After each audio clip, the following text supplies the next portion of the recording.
André, pastor André. Muito obrigado, mano. Muito obrigado por você estar aqui. Obrigado, André.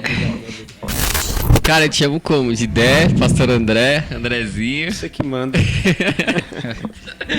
Cara, você sabe o quanto que eu tô feliz de estar aqui com você. Quanto que eu vi, né, um pouco do André do passado e ver você hoje como pastor. É uma honra, viu, mano? É uma honra de estar... de você estar aqui com a gente. Eu tenho certeza que essa noite vai ser uma noite inesquecível na minha vida, assim. Isso é incrível. Muito obrigado, cara. E eu queria perguntar, cara, primeiramente, como que foi isso na sua vida? Como que você conheceu Jesus? Como que aconteceu essa mudança na sua vida? Bom, eu tô muito feliz de estar aqui. Costumo dizer que eu não sou muito ansioso, mas hoje eu fiquei Que da hora, por velho. conta desse encontro. Mas na minha vida foi uma quebra de protocolo, né? Jesus decidiu quebrar o protocolo. E ele colocou no meio da minha família um amigo, né? Um amigo por nome Gerson. E esse menino, ele trouxe Jesus para nossa casa, né? Nós conhecíamos Jesus de ouvir falar, e um dia ele citou um comentário e esse comentário trouxe a nossa curiosidade. Ele disse que o pastor dele era policial.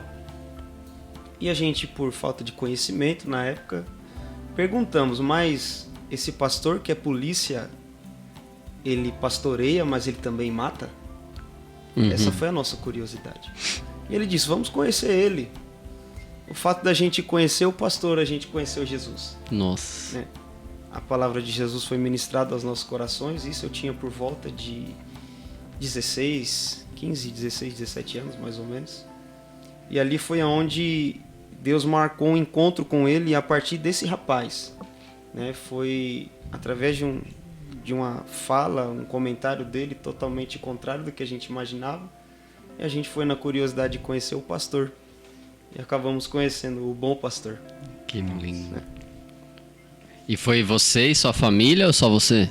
Então, na época foi através da vida da minha mãe. Né? A minha mãe começou a frequentar. Eu me lembro que eu ia com o meu pai, deixava a minha mãe na igreja e voltava para casa. Né? Nisso, um dia surgiu a curiosidade de conhecermos, e aí comecei a ir junto com a minha mãe. Meu pai foi indo por último, depois foi a avó, depois foi o vô, depois foi a tia. Que louco, mano. Até hoje não para. Aí tá a família toda agora. A família inteira. E cara, tipo assim, você começou a ir tudo e depois você virou pastor? Ou como que foi esse processo aí? Esse processo foi um pouco longo, né? Conta aí vendo hoje pra nós. Tudo como acontece, como está. Eu costumo dizer que quem vê a foto não vê o que está acontecendo por trás, né? Eu joguei futebol durante muito tempo, e você sabe disso, né? Então, eu me lembro que com 13 anos de idade eu já havia aberto mão da minha família, da minha casa, para morar distante da minha família, jogar em alguns lugares. E eu me lembro que esse fato do chamado chegou na minha vida justamente no momento em que eu estava mais desviado na vida com Deus. Eita. Eu estava numa fase de 17 para 18 anos de idade, e eu estava jogando em um clube do interior. E para ter noção, no sábado à noite eu ia para os pagodes, para os sambas, e no domingo de manhã eu estava no estudo bíblico da igreja. A Assembleia tem um costume de ter o estudo todos os domingos de manhã. Uhum. Muitas das vezes eu fui virado para os estudos. Só que a minha vida era assim, eu gostava da palavra, amava a palavra, mas lá fora eu não fazia o que ela dizia. E eu me lembro que quando eu tinha 17 para 18 anos de idade, eu estava em um clube do interior, e dentro da minha casa o Espírito Santo começou a falar comigo, e foi tão forte a forma e a maneira que ele falou comigo, que ele me disse assim: até quando você vai ficar em cima do muro vivendo uma vida com Deus de qualquer jeito? E naquele dia eu senti Deus me convidando para ir para o culto. E eu fui para o culto. Quando eu cheguei no culto, naquela noite eu não fui à minha igreja, eu fui a uma assembleia, né? Mas fui em uma assembleia que era um templo sede, muita gente, muitos jovens, um congresso de jovens. E quando eu entrei naquela igreja, eu me lembro que eu procurava um lugar para sentar e não tinha mais nenhuma cadeira para que eu me assentasse. Não tinha. Naquele mesmo momento, uma voz ecoou no meu ouvido e me disse assim: o que você está fazendo aí? Porque para você ir para uma balada, para um baile, os seus amigos abrem até o porta-mala de um carro. Mas aqui na igreja, ninguém te recepcionou, ninguém pegou o seu nome, naquele dia a recepção falhou. Então o que você está fazendo aqui? Vai embora. E eu, novo, sem o conhecimento, fui embora da igreja. Quando eu estava chegando na porta da igreja, um senhorzinho de idade, cabelinhos brancos, coisa linda, ele com a cadeira de plástico gritou para mim e disse assim: jovem, não vá embora. Ainda tem um lugar aqui para você. Nossa. Ele não sabia mais o conflito que eu estava passando ali dentro, ele não tinha um entendimento. Eu peguei aquela cadeira, me ajoelhei e disse: Deus, eu sei que eu estou todo bagunçado, mas fala comigo hoje, Senhor, a palavra que o Senhor enviar, eu vou obedecer. Naquele momento eu sentei naquela cadeira, ouvindo a palavra, e no momento da ministração da palavra, o pastor olhava para mim, no meio da igreja. Se eu não estiver enganado, tinha mais ou menos uns 400 para 500 jovens naquela noite.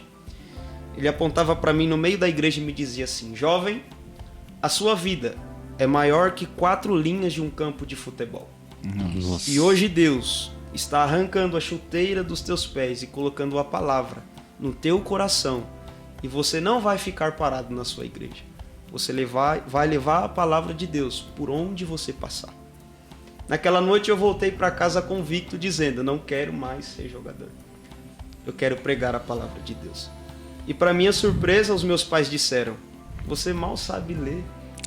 Como que você vai pregar a palavra de Deus?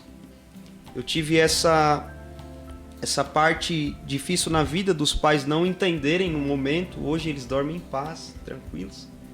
Mas no momento não entenderam. Então o chamado de Deus na minha vida veio no momento que eu estava muito bagunçado. Nossa, mano. É por isso que eu me pareço muito com um personagem da Bíblia, e eu creio que vou poder citar durante a nossa conversa. Foi no momento mais bagunçado da vida que Deus ajeitou a minha vida. E foi com um chamado dizendo: sai das 4 linhas de um campo de futebol e eu vou te levar para anunciar a minha palavra. E assim tem se cumprido. O chamado então surgiu no momento mais bagunçado da minha vida. Meu Deus do céu. E aí, depois que você recebeu essa palavra aí profética e tal, e você aceitou aquilo pra você, né? Aí como que foi o processo até hoje? Eu costumo Como tá dizer sendo, que né? foi o processo mais difícil até hoje, nos meus 28 anos de idade, foi um dos processos mais difíceis da vida. Porque quando nós renunciamos aquilo que a gente ama, né? Por exemplo, os meus pais doaram a vida inteira, né? Fizeram de tudo. E quando chegaram o momento de abandonar tudo, né? Por exemplo, eu morava numa casa de 2 cômodos. A esperança dos meus pais, como eu sou filho único, era dar uma casa para eles através do futebol. Então, no momento que eu tô para fazer 18 anos, para 19 anos, e aumentar o salário, as coisas começarem a acontecer, né? Aquele ano eu já havia assinado com empresários, estava começando a aparecer na televisão, as coisas estavam acontecendo. Então esse processo foi um dos mais difíceis, porque eu fui menosprezado dentro de casa. Meu Deus. Né? Passaram-se 3 meses quando eu disse não para o futebol e quis seguir a Jesus. Eu recebi uma proposta de Portugal, de um time muito grande de Portugal, fazendo uma proposta para ir morar lá, levar minha família, mudar tudo na minha história, e eu disse não. Então foi o processo mais difícil, que eu fui negado dentro de casa, e não falo isso por mal, porque os meus pais não tinham noção do que Deus estava começando a fazer. Hoje eles sabem. Foi o momento em que eu procurei um amigo e não achava, porque eu servi até o momento que eu seria jogador de futebol. Entendi. Eu procurei um ombro e não achei. E foi exatamente nesse processo da solidão que eu me apeguei à Bíblia Sagrada. Era onde eu buscava algo para preencher o meu vazio e não encontrava. era onde eu abria o livro e Deus começava a falar comigo. Então foi um processo muito difícil. Muito difícil. Que louco, mano. Que louco. Tô tudo arrepiado. E, tipo, demorou quanto tempo pra você virar pastor? Hoje você não é interino ou você tá interino? Como que tá? Então, eu não sou pastor ainda, porque a Assembleia ela funciona mais ou menos o seguinte. Primeiro que ela não coloca nenhum pastor sem ser casado. Ah, tá. Então eu casei muito recentemente, 2 anos, né? E na Assembleia é mais ou menos assim, isso é cumprido, literalmente. Né? Você começa como um cooperador, você vai ao diácono, né? O diaconato, você vai ao presbitério, você vai a evangelista e depois a pastor. Ah, entendi. Então normalmente você vai chegar numa Assembleia, você quase não vai ver um pastor jovem. Isso é muito difícil. Quando isso acontece é porque Deus quem preparou e criou isso, tinha que ser aquilo, né? Então, ainda não é chegada a minha hora. Mas aí você tá em qual processo aí? Eu estou no processo de cooperador a diácono. Ah, sim. Cooperador a diácono. Mas ainda não tendo o cargo de pastor, o fato da gente sair, de cuidar de pessoas, a gente querendo ou não exerce já aquilo que Até em casa mesmo. um né? dia vai chegar. Começando em casa. Do chamado. Começando. E um pouquinho fora do que a gente tá conversando, hoje você trabalha também circularmente ou sempre você já tá na igreja 100%? Trabalho e essa é uma das maiores dificuldades Então. que tem alguém que leva o evangelho de Jesus, é a questão do tempo, né? Tem um pastor que diz que tempo não se tem, tempo se cria. Eu tenho vivido essa frase. Eu preciso criar o tempo. Eu, por exemplo, trabalho, estudo, né? Casado, abro um parênteses, tenho um Golden. Tem uma energia, né? Então, eu preciso criar o tempo. Eu trabalho, já estou 8 anos dentro de uma empresa, 8 anos e meio. Trabalho numa metalúrgica na área de eletrônica. Né? Assim que abandonei o futebol, com 18 para 19, com 20 anos eu já entrei na empresa. E trabalho num horário bom, né? Das 7 da manhã às 4 da tarde, próximo à minha casa. Mas tem essa dificuldade com o tempo. Né? À noite eu estudo psicologia. Sério? Estudo psicologia. Então eu tô vivendo criar o tempo. Eu preciso criar o tempo. Eu preciso me desdobrar para que eu possa estudar, para que eu possa meditar. E o trabalho, querendo ou não, ele, entre aspas, ele atrapalha a gente que quer se entregar à obra por inteiro. Mas ao mesmo tempo ele é uma vida de pastoreio também. O trabalho é uma rede onde Jesus dá peixe todo dia para você. Que louco. Cuidar, todos os dias. E lá você exerce também. Eu já vi alguns stories seus lá, você reunindo a galera lá pra... É uma empresa de 2.000 pessoas. Eita. Né? 2.000 pessoas. É bem próximo ao SESI. E lá nós tínhamos uma oportunidade, tem um ministério chamado Vida para Milhões, se eu não estiver enganado, no Belém. E no horário de almoço, o pastor daquela igreja deixava a chave conosco. Né? E começou assim, um irmão orando, 2, aí foi 3, foi 4... Quando os irmãos começaram a orar e viu que começou a encher, eles falaram, já não dá mais para ficar só orando. Vamos fazer 10 minutos de oração e 10 minutos de palavra. Isso na hora do almoço. Porque tempo não se tem. Tempo se cria. Né? E para nossa alegria, nós vivemos um verdadeiro avivamento ali. Eu me lembro que batia o sinal do almoço, o pessoal, ao invés de comer a sua marmita quentinha, eles iam direto para a igreja, na frente da empresa. Que louco, mano. E teve um ano, acho que foi um ano retrasado, Deus salvou mais de 70 pessoas ali dentro da empresa, com 10 minutos de palavra. Não dava para enfeitar, não dava para falar grego, aramaico, hebraico. Era falar que Jesus salva, transforma, batiza e liberta. Que louco, mano. E você que levava, geralmente? Eu fazia parte da equipe, né? Era eu e mais uns 3 irmãos. Eu cheguei, o trabalho já estava em andamento, mas a época que eu havia chegado era só oração. Né? Mas para minha alegria, a partir do momento que eu cheguei, foi o momento que Deus decidiu sacudir ali as águas e trazer a empresa para dentro da igreja, Que louco. na hora do almoço. Nossa, que bacana. Parabéns pela iniciativa aí, que vocês possam Obrigado. levar mais vidas ainda, Vocês né? estão me deixando à vontade, hein? Cara, pode se soltar aí. Tranquilo, hein?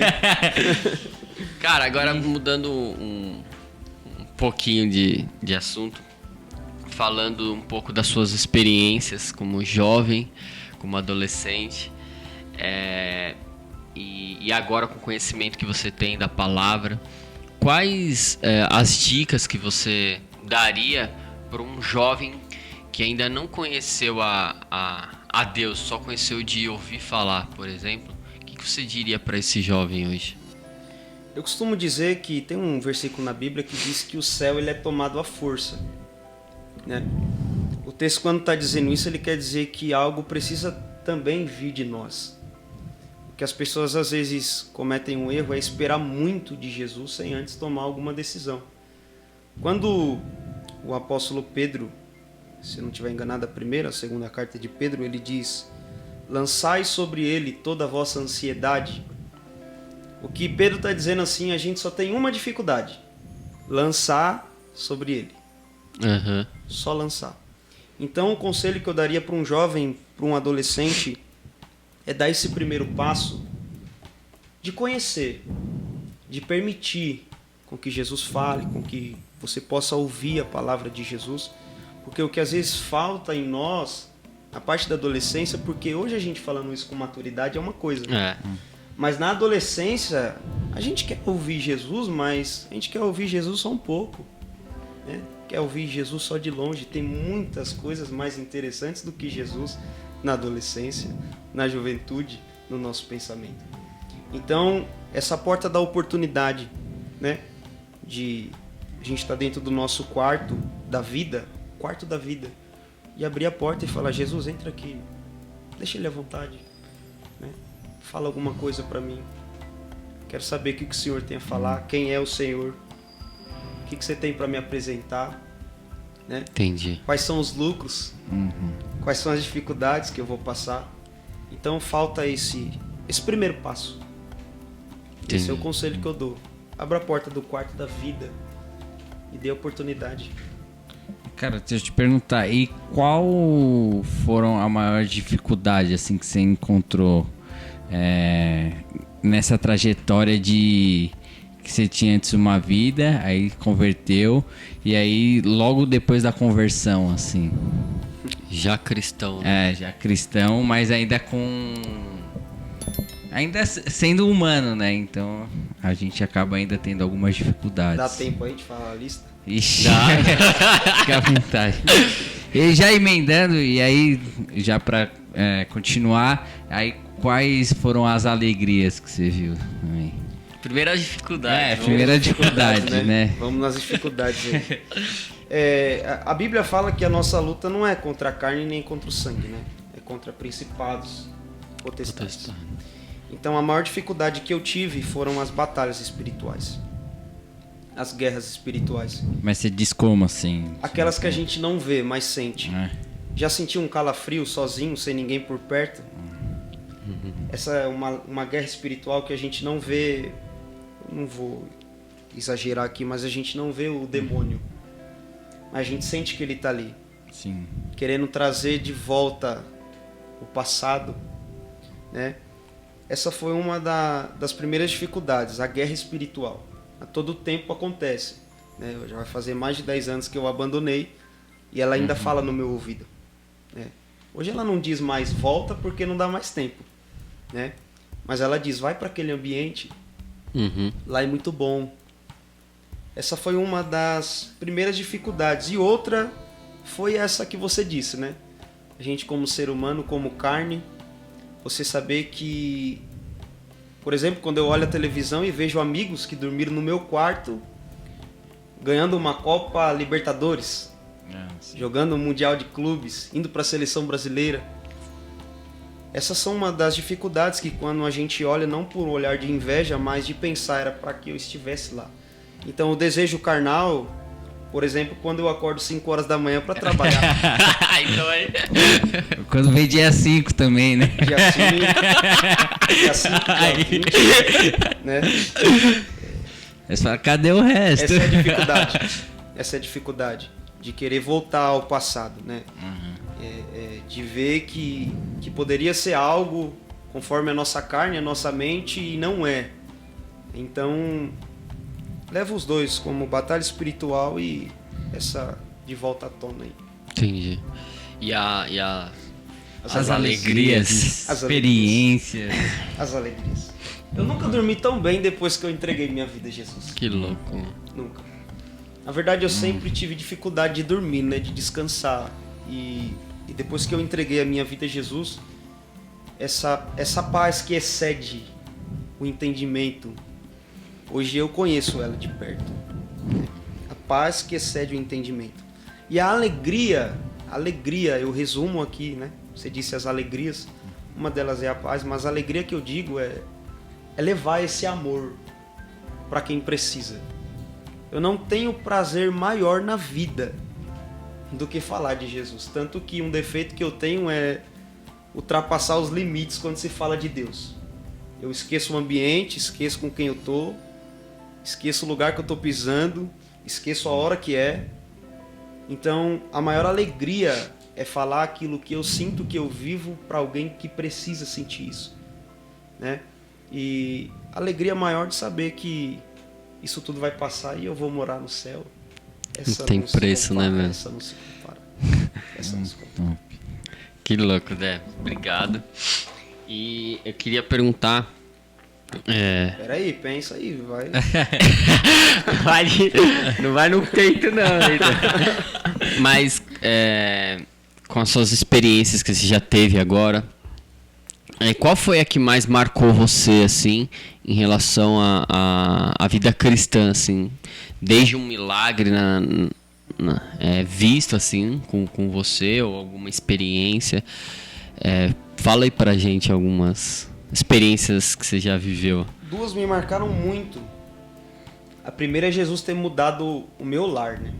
O meu lar era um ambiente de muita discussão, né? Eu, pelo fato de ser filho único, eu via muito os meus pais brigando, né? O meu pai tinha dificuldades com bebida, não era um alcoólatra, mas bastava tomar um gole de uísque, a confusão começava em casa. Então, essa experiência me marcou muito porque eu carregava isso como um trauma. A partir do momento que Jesus entrou dentro da minha casa, isso acabou. Que louco. Isso passou, né? Eu me lembro o dia que meu pai pegava as garrafas de uísque que ele tinha dentro do armário e ele virava ela na pia, né? E a pergunta era, você não vai dar isso para alguém? E ele dizia, se isso não serve para mim, não serve para mais ninguém. E ele jogava fora. Essa foi uma das experiências, né? A paz que Jesus trouxe para dentro do meu lar. E a segunda foi as palavras proféticas. Eu sempre tive dúvidas disso, né? Eu via isso acontecendo com algumas pessoas. E hoje, o fato de Deus falar algo e você saber que vai acontecer, o fato de Deus ter falado para mim, olha, você vai abrir mão disso e eu vou te levar para vários lugares, isso me inculcava por muito tempo. Eu não acreditava, porque eu me sentia incapaz de passar algo que eu ainda não tinha nem tanta experiência. Mas me marcou porque hoje eu estou vivendo isso. Que louco, mano. Hoje eu estou vivendo isso, né? Às vezes eu procuro um sábado para mim, eu não tenho. Eu não tenho. Isso é difícil. Tem que criar o tempo. As duas experiências que mais marcou a minha vida foi a paz que Jesus levou para dentro da minha casa e as palavras proféticas de alguém que disse algo. Isso é interessante porque independente do lugar que eu estava, eu recebia essas palavras. Isso era incrível. Eu chegava a dizer, será que Deus está olhando só para mim? Porque os lugares que eu pisava eu recebia a mesma palavra, né? Eu ia em tal igreja, eu falava, hoje eu vou em outra para não receber porque eu estou em outra. Eu chegava lá, era a mesma forma, era do mesmo jeito. Então isso me marca muito, né? O pessoal fala do déjà vu, né? Sim. Isso vai além do déjà vu, de Deus falar algo para você e isso ir se cumprindo a cada dia. Isso é incrível, isso é uma experiência que que não se paga, não tem como falar, né? Eu que estou vivendo isso. E eu sei que as que ele falou, que ainda vai se cumprir, eu estou começando a viver o cumprimento da promessa. Então, experiências com Deus é ele falar antes de acontecer. E você saber hoje que vai acontecer. Por isso que eu costumo dizer, quando Deus fala, pode acreditar, vai acontecer. Que louco, mano. Louco. Ô André, e com relação à pandemia aí, como que ficaram as coisas pra você, lá na sua família, na sua igreja? Ô, pandemia. Pandemia. Olha, eu confesso que foi um momento muito difícil. Né? Foi um momento muito difícil. Pelo fato da gente amar aquilo que a gente faz, né? Por um momento parece que a porta ela se fechou de uma tal forma e que a gente ia ficar trancado dentro de casa. E para minha surpresa, eu não parei de ministrar na pandemia. Não parei. Mas foi live. Foi live. Quantas lives? Foi muita live. E isso me alegra, né? Porque a pandemia não fechou aquilo que Deus já havia aberto e falou que ia fazer. Mas, trazendo para a vida pessoal um pouco, né? A gente só quer falar de espiritual. Foi bem difícil. Bem difícil porque eu pude ver a ansiedade das pessoas ao meu lado. A ansiedade bateu na minha porta. Eu precisei arrumar algum jeito para correr. Esse sábado eu estava na casa de um amigo e ele perguntava: você é ansioso? E aí a minha esposa, antes de eu responder, respondeu por mim. Elas costumam fazer isso, né? Ela disse assim: ele é, mas ele controla. E eu falei assim, e ele perguntou: como que você controla? Eu falei: eu arrumo alguns jeitos. Por exemplo, eu gosto de andar de bicicleta. Às vezes eu vou lá de São Miguel até o metrô Belém trabalhar de bicicleta. É algo que ajuda muito na ansiedade. Outra coisa é jogar um futebol, né? Dar uma corrida na semana. Eu costumo fazer isso umas 3 vezes por semana. Mas a oração foi o maior remédio que eu descobri na pandemia para quebrar a ansiedade. E você chegar dentro do quarto quebrado, sabe? E você tá desesperado, abrindo a geladeira 1000 vezes, né? Você já abriu e viu que não tem aquilo que você queria, né? Toda hora aquele chocolate, toda hora aquele doce, toda hora aquela coisa. Chega uma hora que não tem, você fica abrindo, sabe que não tem, mas abre, pelo fato de estar ansioso. Mas o fato de você abrir a porta do quarto, dobrar o joelho e contar tudo aquilo, como se estivesse dizendo a alguém: Deus, eu estou ansioso, me ajuda. O que eu faço? Aí você levanta da oração, parece que aquele peso foi embora. Meu Deus. Né? Tem um texto em Lucas 15 que fala das ovelhas, né? Que das 99, uma se perdeu, saiu de dentro do rebanho. E diz a Bíblia que o pastor foi buscar a ovelha. Aí fala que quando ele pega a ovelha, ele joga ela no ombro. Né? Quando ele joga ela no ombro, ele está querendo dizer o quê? Eu tirei todo o peso que estava nela e joguei para mim.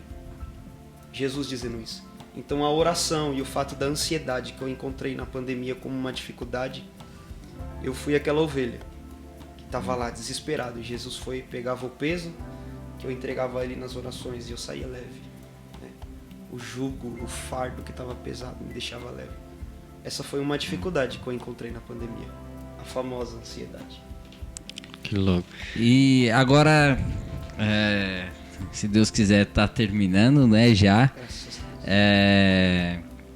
O que você acha que vai mudar, assim, com relação à igreja, com relação a comportamento das pessoas, o pós-pandemia, né, a pós-pandemia? Eu acredito que Deus despertou a igreja. Eu acredito nisso. E quem não foi, ou quem não acordou, é aquilo, irmãos, ou vai ou racha, sabe? Fica à vontade, pode falar. Ou vai ou racha. Essa é a realidade, esse é o meu pensamento. Eu creio que foi algo em que Deus permitiu, né? Eu costumo dizer sobre a vontade e a permissão. Uma coisa é Deus ter vontade, uma coisa é Deus permitir. Então a pandemia eu não entendo que foi vontade de Deus. Deus não tem vontade de ver um monte de gente morrendo, família sofrendo, gente chorando. Então eu creio que foi permissão. Deus usou uma arma, né, uma ferramenta da permissão para acordar a igreja, para despertar o povo, né? Tanto que quando a igreja fechou, o povo falou, mas na pandemia ninguém vai ouvir Deus. Foi aonde Deus entrou nas casas, nos lares. Sei lá, acho que ninguém não ouviu falar de Jesus na pandemia. Todos ouviram. Então é o vai ou racha. Ou acorda ou morre de uma vez. Mas eu creio que Deus despertou a igreja nesse período de pandemia. Então, e você vê, com a sua experiência, falando dos jovens, tá, e adolescentes, uma certa frieza depois até antes da pandemia, até hoje mais ou menos, ou você não... Eu, para ser sincero, tenho visto que a faixa etária que mais tem sentido com a pandemia é a juventude. Tenho sentido isso. A gente que anda em algumas igrejas, tenho visto essa ausência e até a frieza. Então eu volto a dizer aquilo, que a juventude, pelo fato de ter sentido isso, a gente é a geração do agora, né? A geração do já. Eu dizia ali pro pastor, ali fora, que nós somos a geração da informação, né? E não a geração do conhecimento. Porque a geração da informação tá aqui o tempo todo, só que ela não conhece. Então a geração está sofrendo, e a juventude atual está sofrendo, porque tem a informação, mas não tem conhecimento. Mas eu vejo sim como uma faixa etária que sentiu muito. E tipo assim, se você tivesse um tempo, 2 minutinhos pra dar um recado aí pros jovens, você falaria o que pra eles? Nossa, pegou pesado. Isso que é amigo. Pesado. Pra ser sincero, uma frase seria: sai de cima do muro. Entendi. Tem uma historinha que diz o seguinte, que havia um jovem em cima do muro, e de um lado havia os anjos do demônio e os anjos de Deus, né? Talvez já ouviram essa história. E quando o jovem estava em cima do muro, os anjos de Deus ficavam gritando aquele jovem: desce daí, vem pra cá, fica aqui com a gente. E os anjos do demônio não falavam nada. Aquele jovem falou: ué, mas eu tô em cima do muro, o demônio não me diz nada e os anjos de Deus ficam me chamando. Eu vou perguntar. Chegou em um dos anjos do demônio e disse: por que que os anjos de Deus me chamam e vocês não falam nada? E o demônio disse assim: é porque quem está em cima do muro já faz parte do nosso time. Nossa. Então a frase é: sai de cima do muro. Sai de cima do muro. Pesado, hein? Vai devagar, meu. Tá indo muito além. Meu Deus. Ô, André, agora um pouquinho sobre... você falou que tá casado agora e tal, e você tá fazendo um monte de coisa. E sua esposa, assim, ela te acompanha? Como que é essa... Não tá vendo não, né? Não sei. Qualquer coisa das ocultas, só ela. Eu louvo a Deus pela vida da minha esposa. Eu louvo a Deus. Falo isso tanto na frente, tanto por detrás dela. Esse foi um dos motivos que eu casei com ela, né? Porque antes do casamento já era assim a minha vida. Ah, já tava... Já era assim. Já era essa correria, né? Esse fato dos convites. Tanto que a gente sofreu um pouco no noivado e no namoro, porque ela era de uma igreja e eu de outra. Ela era também de assembleia, só que de outro lugar. E a gente sofreu com esse período, né? Que ela tinha compromisso na dela, eu tinha na minha e fora da minha. Só que essa foi uma das confirmações que Deus deu a mim quando eu casei. De que ela sempre aceitou o chamado de Deus na minha vida. Que louco. E de que ela prometeu, né? Que ela prometeu que quando casasse ela ia andar comigo. E nesse 1 ano e meio aí para 2 anos, Jesus, que meio de errar a data. Esse 1 ano e meio para 2 anos, vou falar. E esse assim, né? período, né, cara?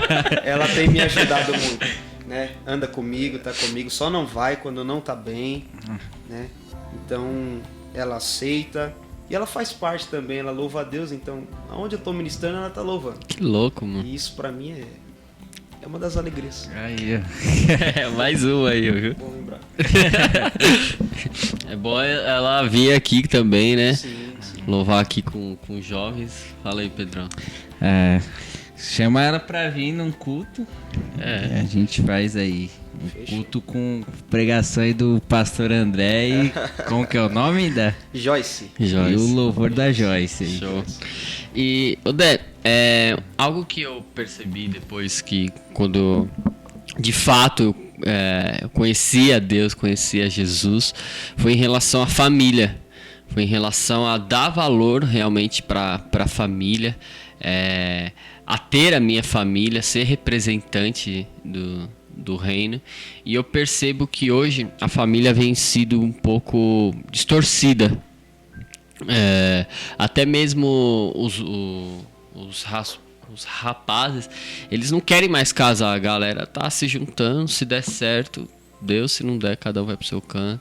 Eu até tenho algumas pessoas que trabalham comigo que os caras falam, vamos se juntar. A gente fica 2, 3 anos, se der certo. E aí eu percebi que alguns conceitos estão sendo deturpados, como a família, como o próprio amor, como o respeito em si. E algo que eu aprendi no casamento é sobre a importância da família, como que Deus instituiu, a instituição de Deus, a família, né? E a minha pergunta para você cara, com a base que você está tendo cristã, o que você falaria para esses jovens em relação à família, a compromisso, para de fato assim, diferenciar de uma vida mundana, sabe? Tipo assim, cara, valoriza isso, valoriza a família. O que você aprendeu sendo cristão em relação a essa parte de família, assim? É bom lembrar que quando se trata de ministério, se não começar na família, já está tudo errado, né? Já está tudo errado. Mas a Bíblia é clara em dizer que não é bom que o homem viva só. Família é projeto de Deus, isso é óbvio, isso é claro. Esse é um dos motivos da família ter sido ou estar sendo deturpada, né, metralhada, essa forma que eu uso para dizer, né? A família está sendo metralhada todos os dias. Por esses dias eu ouvia um rapaz na empresa dizendo que não quer ter filho porque ele sabe que é o fim dos tempos. Ele disse, eu não vou ter filho porque é o fim dos tempos e o meu filho vai sofrer. Olha só o pensamento que a mídia, que o mundo está colocando no coração de um jovem. E o que você disse está acontecendo e é muito grande, né? Só que eu costumo dizer que um homem sem a mulher primeiro não é nada. Uhum. Não é nada.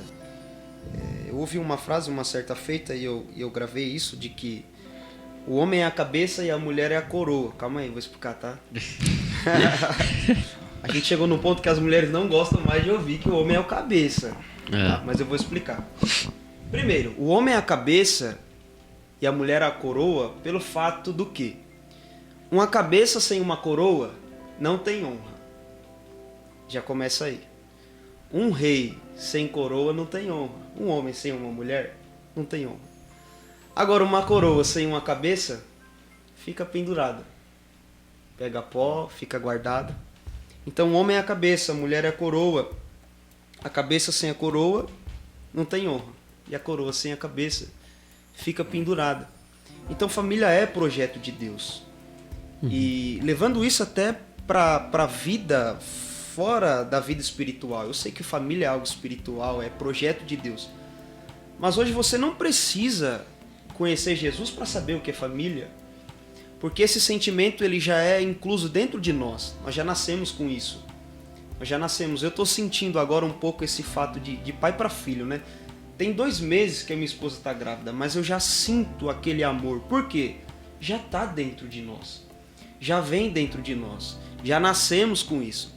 Então, louco. Quando esse algo é deturpado, a gente sente. Porque a pessoa que fala que vou ver se vai dar certo, se não der eu tento, talvez seja um costume, talvez seja o que o mundo diz. Mas interiormente ela sente isso. Da boca para fora ela diz, eu vou tentar, vai dar errado. Mas quando der errado ela vai sofrer muito. Entendi. Porque ela não foi feita para essa separação, né? Quando se quebra uma família, a mesma coisa quando perdemos um familiar. A gente não foi feito para essa separação. Não está pronto para isso, né? Então o conselho que eu dou é: família é projeto de Deus, independente do que aconteça. Pesado. E eu queria só parabenizar aí pelo filhão, né? Glória a Deus. Queria com Já muita sabe se é filho ou filha? Ainda não, mas Ainda é não. filho. Já tem nome? Já? Ainda vem do Mateus, eu lembro da adolescente. É filho. Então, e tem nome já? Olha só, essa história do nome é interessante. Não sou eu, tá, gente? A minha esposa quer colocar o meu nome, André Luiz. Por quê? Quando a mãe dela estava grávida dela, se fosse homem, o pai dela colocaria André Luiz. Nossa, mano. Então, como o pai dela já é falecido, ela queria fazer essa homenagem, né, de colocar o nome do pai, André Luiz. Seria homenagem ao pai dela. E a você? E a minha esposa. Que da hora. Eu gostei da história. Se for menino, eu não sei, porque eu não tô pensando que vai ser menino. André. Não tô. E agora você vai falar pra gente, assim, com a sua experiência. Qual foi a maior experiência, assim, crescimento do André? Casar o teu filho, assim. Descobrir, né, que você vai ser pai. Então, a experiência do casamento é muito grande, né? É muito grande. A vida, realmente, ela muda da água pro vinho. A minha esposa é filha única e eu também. Então, imagina como foi o começo, né? Foi um começo de muita dificuldade, não tenho vergonha de dizer isso, porque juntou o costume dela ser filha única e eu também, né? Pra vocês terem noção, ela não cozinhava e eu também não, né? Pelo fato de sermos filhos únicos, sempre estava ali na mesa, pronto, era uma maravilha. Então, isso mudou a nossa vida, né? Eu creio que a reação de saber que eu vou ser pai, eu acho que só pegando no colo, Que vai saber de fato. porque eu ainda estou em estado de choque. Estou em estado de choque, de verdade. Então, a reação do casamento tem sido um pouco maior, né? Até agora. E o segredo do casamento, o que me chocou mesmo, assim, o que me fez amadurecer no casamento, foi o dia em que Deus me disse uma frase do casamento. Que o segredo do casamento não está no se der, está em ceder. Nossa. Não é se der, é ceder. Se um dos dois, qual que é o nome da sua esposa? Camila. Mateus ou Camila, descobrir que não é se der e é ceder, não vai ter rompimento do casamento. Se um dos dois descobrir isso, que é melhor ceder do que se der, eu vou de novo guardar o que ela deixou largado. Ou vice-versa. Se der, eu não vou pensar para responder não, eu vou responder ele do jeito que eu sempre respondo. Não é ceder, se der, é ceder. E é engraçado que as palavras são diferentes, né? Uma começa com S e outra começa com C. Né? Isso fica claro, né? tá? Então, a maturidade veio no meu casamento quando eu descobri essa frase. Que o segredo não está em se der, está no ceder. É melhor ceder. Amém? Eu sei que vai... Casar em breve. Tá, eu em nome ofereci de a Jesus casar. aí. Já recebe. Amiga, tá só ligado? alegria, só alegria. Aliás, quem quiser financiar, Cadê? Já tem o Pix aí pra botar vou deixar aqui o Pix. Sentir o Quem coração. quiser abençoar a vida. Odé, a gente tá caminhando pro final. Graças a Deus. Caramba, tá gostando mesmo. É muito... Mas eu queria fazer só uma pergunta dentro um pouco da palavra. Conforme a sua experiência que você já teve e tudo, qual é o personagem assim que você olha assim da Bíblia e fala, cara, esse cara me surpreende demais, eu me vejo nele. Legal. Essa é uma parte que eu tava ansioso pra chegar, viu? Essa parte eu tava ansioso pra chegar. Eu gosto muito de Pedro. Sério? Gosto muito de Pedro. Você é tipo ele ou não? Olha, o pastor Hernandes Dias Lopes, né, da Igreja Presbiteriana, fala que o sangue de Pedro escorre nas nossas veias. Ele tá querendo dizer assim, quando você se olha no espelho, você tá vendo Pedro. Né? Eu sou muito parecido com ele. Muito parecido com Pedro. Né? E às vezes até assusta dizer isso, né? Mano. Parecido com Pedro, né? Mas pensa no Pedro convertido, tá? Pensa num Pedro convertido. Mas eu me identifico muito com Pedro, né? Tanto que um dos livros que eu mais gosto na Bíblia Sagrada, a gente ama a Bíblia inteira, mas sempre tem alguns que nos identificamos, é Atos dos Apóstolos, né? Porque a gente já vê ali um Pedro maduro, um Pedro convicto, um Pedro que já não é mais equivocado. Eu estudei esses dias, eu ministrei uma palavra ontem sobre isso, que todas as vezes que tem o nome Pedro na Bíblia, tem equívoco dele.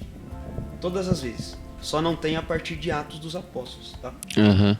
Mas Evangelho de Mateus, Marcos, Lucas e João, tem Pedro equivocado, né? E se eu olhar no retrovisor aqui da minha vida espiritual e da minha vida lá atrás, quantos equívocos eu tomei na vida? Quantas atitudes eu tomei? Quantas palavras que eu disse que eu não deveria dizer? Então por isso que eu me identifico com Pedro, né? E me identifico tanto pelo fato de que os equívocos de Pedro não permitiram a aproximação de Jesus ficar distante. Isso que é lindo, né? Isso que é maravilhoso. Eu olho para os meus equívocos e Deus fala assim, nenhum deles me atrapalhou de chegar perto de você. Que louco. Nenhum deles. Então eu me identifico muito com Pedro. Gosto muito de Pedro. Da hora. E se você tivesse só um livro pra dar pra um novo convertido da Bíblia, você mandaria ele ler Atos? Um livro da Bíblia para um novo convertido, eu citaria João. João? Para um novo convertido, sim. Agora, para quem quer conhecer mais a história da verdadeira igreja, né? Para quem quer ver a transformação de um Pedro, de um Paulo, para quem quer ver uma igreja que crescia e os segredos da igreja, que era simples, oração, jejum e palavra, é Atos dos Apóstolos. Mas para um novo convertido, eu diria João. Show. Nós estamos já caminhando pro final, mas antes, tem mais uma aí. Tem surpresa. Vocês estão com cara de que... Não, calma. Coisa, Se você tivesse a oportunidade de colocar uma frase, apenas uma frase em um outdoor, e que as pessoas precisavam ler aquilo, o que você diria? Uma frase que eu diria é o que o mundo está precisando hoje, né? A falta de amor é muito grande. Então uma frase que eu diria é que amar é melhor que a mágoa. Amar é melhor que a mágoa. Essa Top. seria a frase. E quando se fala de amor, a porta do amor é Cristo. Então amar é melhor que a mágoa. Seria essa a minha frase. Tá. Show. Agora é cult. Agora aí, ó, vamos... A cara de atentado. Aliás, meu nome é Pedro. É sério? É sério. Meu Deus. E, mano, ele é o cara mais... Pedro convertido. E ele é o cara mais conhecido. Todo mundo falou que é o... Deus tá falando com ele. Né? É o cara mais parecido com o Pedro na Bíblia que eu conheço, cara. Caramba. Meu Deus. Não, é porque assim- Sanguíneo. Ah, um pouco. Mas Mas é... viveu as maiores experiências. Ah, então. É. Da Legião, né, mano? Você vê, né? Falaram que ele foi afoito, desceu, andou sobre as águas. Aí falam que ele foi homem de pequena fé. Mas quem tocou na mão de Jesus naquela noite? Não é. Né? Ah, Quando eu ele foi vejo pescar isso. de novo lá, voltou pra vida do passado. Quando Jesus chegou na areia, ele foi falar com quem? Com Pedro de novo. Eu só vejo isso, só vejo o lado bom. Isso. Tamo junto. É. Tamo junto, Pedrão. Então a gente vai fazer o bate-bola aqui. Você sabe como funciona? Vamos lá, vai devagar, né? Eu falo uma palavra e você fala o que vier à mente aí. Jesus amado. É só coisa fácil, né? É, hoje tá Foi fácil. pra você. escatologia. Jesus amado. Cadê? Ah, então, aí vamos lá, beleza? Podemos começar? Não. Assim. Então, o que é o casamento pra você? Em uma palavra. Ceder. A igreja. Comunhão. O André. Meu Deus. Amigo. Um livro. Tirando da Bíblia. Especialista em pessoas, Thiago Brunet. Um versículo. Posso falar 2? Pode. João 3,16. Porque Deus amou o mundo de tal maneira que deu seu único filho, para que todo aquele que nele crê não pereça, mas tenha vida eterna. E João 21,4. Eu não lembro o versículo certo, mas Jesus vindo sobre a praia, os discípulos não reconheceram que era ele. Esse versículo fala de quando Jesus foi buscar Pedro. Uma música. Uma música. Senhor do Tempo, Paulo César Baruch. E Deus. Tudo. É isso aí. André, obrigado aí por ter... Tava livre. Cadê a toalha? Agora você saiu tipo daquela oração, né? Que você fazia na ansiedade. O peso saiu.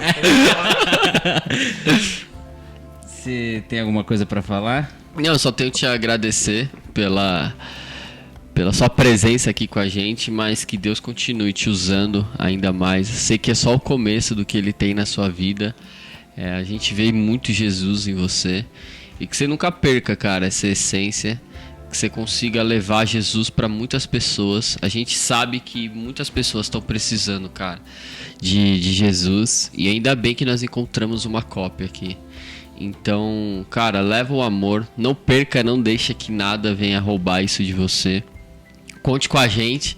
E a gente quer trazer você e a sua mulher aqui para abençoar os nossos jovens também. Me abençoou bastante ver um testemunho vivo de Deus. Eu tô muito, muito feliz de ter você aqui comigo, cara. Obrigado mesmo, mano. Amém.